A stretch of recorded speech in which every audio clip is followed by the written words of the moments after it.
For those who don't know, which is pretty much everyone, I used to drink an excessive amount of caffeine. I used to drink coffee in the morning, tea through the day, and at least 4 cans of Monster a week. But lately, I decided that was going to change.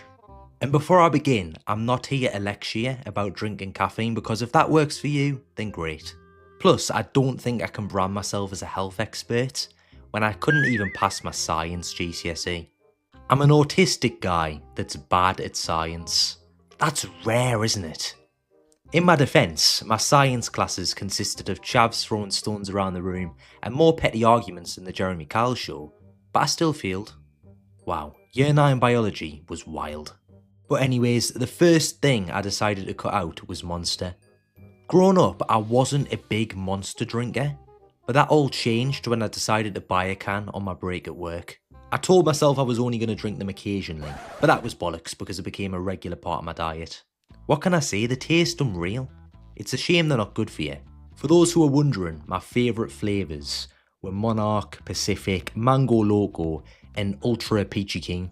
Surely I'm not the only person who doesn't rate original Monster. It's drinkable, but it's not that great. To be honest, I thought I was going to struggle to cut them out my diet, but after a week or so I found it easy, and I can happily say that not a drop of Monster Energy has touched my lips since last September.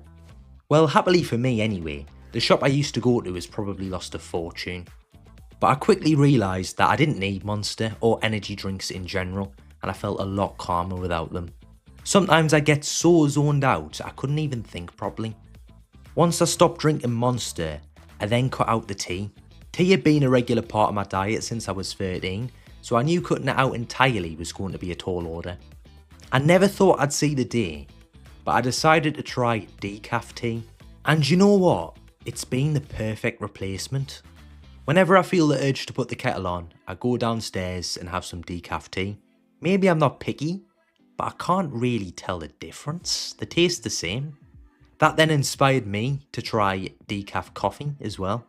I think normal coffee tastes better than decaf coffee, it smells better as well, but it's alright, it does the job. Ultimately, I feel a lot calmer drinking decaf coffee, and that's the reason I decided to cut down my caffeine intake. The excessive amount of caffeine was making us overthink things way too much.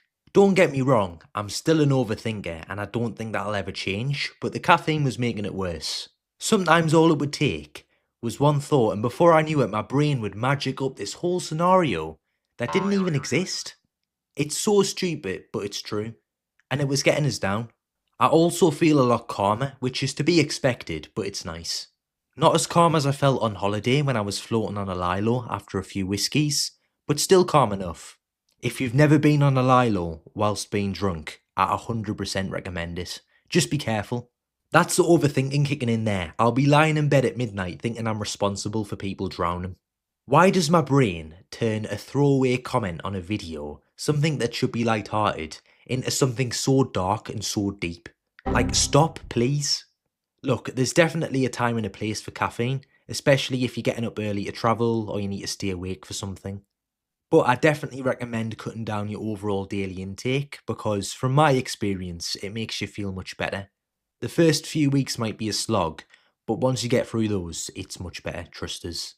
And that's the end of the video, so if you enjoyed, feel free to leave a like. If you didn't enjoy, feel free to leave a dislike. I always want to hear your honest opinions, and I'll see you all in the next video.